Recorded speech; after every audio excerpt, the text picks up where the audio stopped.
Ну, вы знаете, что как у нас за последние там 150-200 лет человек очень сильно стал намного более эгоистичен. Мы все время как бы отталкиваемся друг от друга. Ну, возьмем гаджеты, iPhone, iPad. То есть, смотрите, вот мы все время только я, вот как бы вот это, вокруг этого крутимся.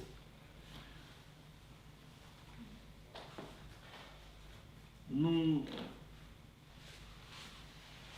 вот это отсоединение, то есть мы все время становимся все более раковой клеткой в организме. А это раковая клетка обречена, потому что она пожирает все окружающее и погибает. И вы знаете, что очень большая сейчас смертность от рака, от онкологии. Это когда вот это вот переходит на физический уровень. И мы болеем онкологией. Если вы хотите действительно помочь близким, или знакомым, то вам надо будет подсказать им, как надо убрать причину. Потому что врачи убирают следствие, то есть уничтожают эти клетки. Ну вот когда мы живем в режиме раковой клетки, то есть в мире ума, то мы обречены, конечно, многие будут вот это переходить на физический уровень. А если человек вылечивается от онкологии? Вылечивается, в общем. В смысле? От онкологии вылечивается. Он болеет? Медицинским способом? Ну да, получается. Ну, медицинский способ, это как облучение, это вырезание опухоли. Ну, да. Никто не говорит, что надо отрицать медицинский способ.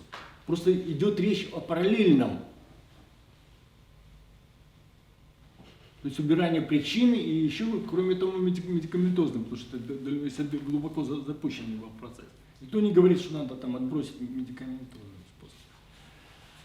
Но по опыту, если человек действительно это понимает и очень быстро начинает полностью идет в сторону пробуждения и дальше, то онкология отступает. Ну, по крайней мере, она перестает развиваться. То есть процесс останавливается в самом таком запущенном состоянии. Ну, по опыту, с чем мы сталкиваемся.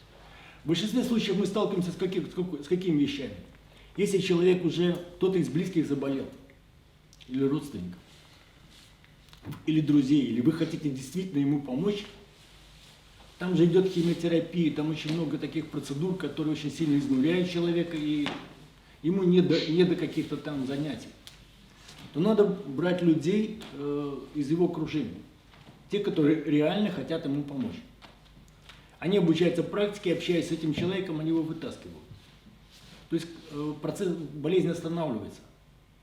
Почти во всех 100% людей.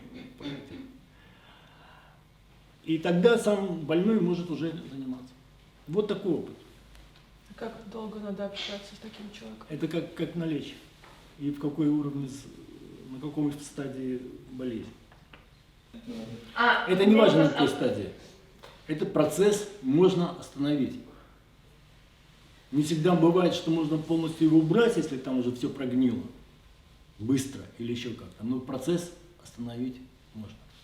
На любой стадии. Если человек действительно не устал от этого болезни, многих это очень сильно изнуряет, химиотерапия, это все это очень, конечно, большая нагрузка. Но если он хочет выкарабкаться, да. Главное, чтобы окружение тоже его поддержало. Одному ему очень трудно будет вывести. Если близкие начинают, то тогда этот процесс решаем, очень решаем. Что улучшение довольно быстро наступает, по опыту, если за это серьезно взяться. И многие сразу, все теперь как бы хорошо. И останавливается этот процесс, на какое-то время, если стоит остановиться, там все, конечно, возвращается в исходную позицию. Вот такие основные ошибки, с чем сталкиваются. У меня еще есть вопрос, это нас говорит. А плохо не станет им, наоборот? Улучшение можно? Бывает обострение, да, это нормально, но любой врач скажет, что это признаки выздоравливания. То есть организм как-то мобилизуется, пока из этого переход, такой переходный период, там есть, бывают такие встречи, вещи, но чтобы в ухудшение шло, я не слышу. Это как чистка, да? Обострение.